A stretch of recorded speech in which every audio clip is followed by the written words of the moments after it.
Our next story is about two women from two different corners of the world, but both accused of the exact same thing, spying for China.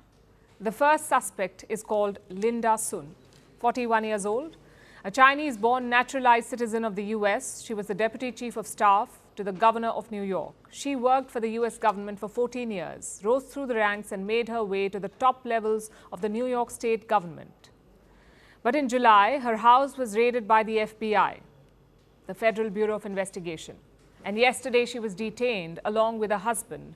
Both have been accused of working for Beijing and the Chinese Communist Party. Sun is said to have removed official criticism of China on Xinjiang. It's a province in China, home to the Uyghur Muslim people. China persecutes these people. It has put more than 1 million of them in jails.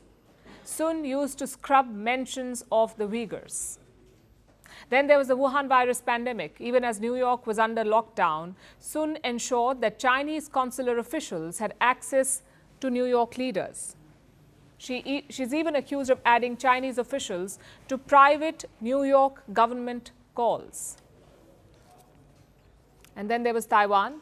She declined meetings with Taiwanese dignitaries. She blocked invitations to the governor and then went on to protest against the Taiwanese delegation. Basically, all her moves were meant to benefit Beijing.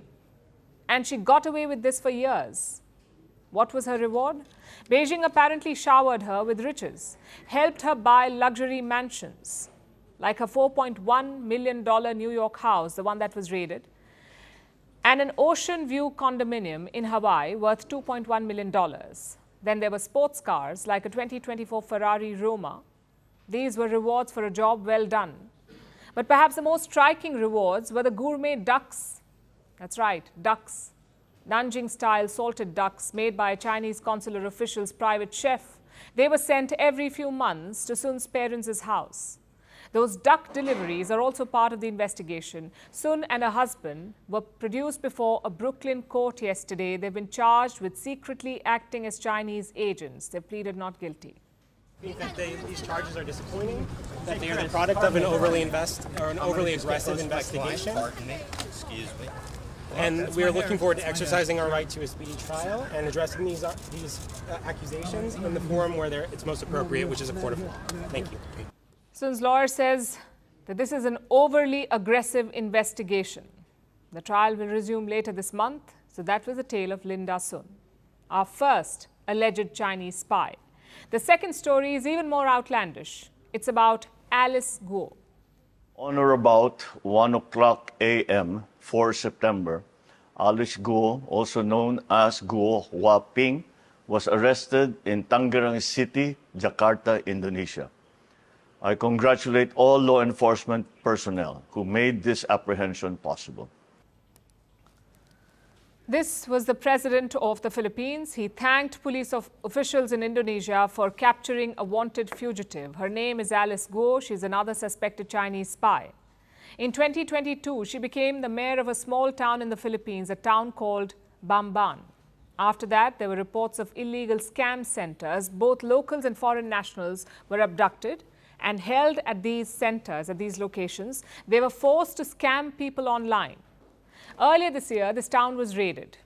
The investigations revealed Guo's link to the scam centers. Reports say that these centers were built on land that she partially owned. This caused an uproar. Alice Guo was questioned by the country's Senate. That's when discrepancies started to show up. Guo's birth certificate was registered when she was 17 years old. She only registered to vote in Bamban town in 2021, just a year before she was elected mayor. She could not tell the Senate where she grew up. She said she did not remember. This raised a lot of eyebrows.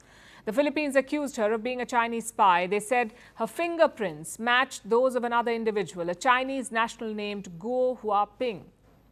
So in the month of July, the Senate ordered her arrest, but by then she had fled the country. She made her way to Indonesia and then onwards to Malaysia and Singapore. It's been a few months, but Alice Guo has finally been caught in Indonesia. She will be extradited to the Philippines. So hopefully we'll find out the truth about her identity soon enough. Now, you've heard both the stories, the tales of Linda Sun and Alice Guo. They've captured the public imagination. They may even be convicted. But let's face it, they probably weren't the best agents out there. China most likely has a number of spies all over the world, silently pushing Beijing's agenda. All we can do is ensure thorough background checks and maybe keep an eye on dubious duck deliveries.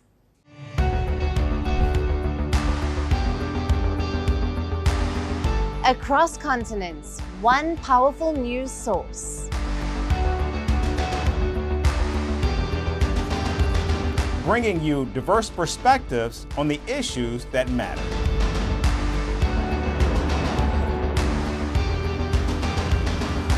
We go beyond the boundaries to give you that little extra about every sporting moment.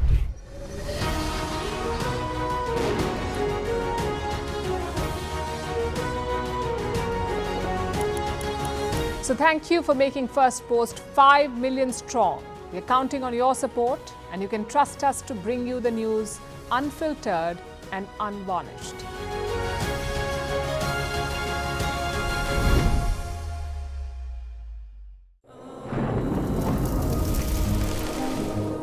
Climate change is on our doorstep. It's time for a revolution to take root. And it starts with 1.4 billion Indians. It starts with one tree for humanity, one tree for Mother Earth, one tree for a future.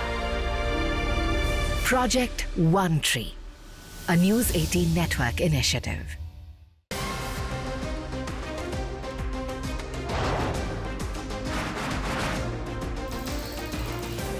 On the show today, the T20 World Cup bandwagon has moved across to the West Indies. What do you expect from this? Hello, I'm Alice Guo, coming to you from Durban, South Africa. Today we have a special show. Start with a report on India's shifting nuclear posture. For the first time since India officially became a nuclear power. Hello and welcome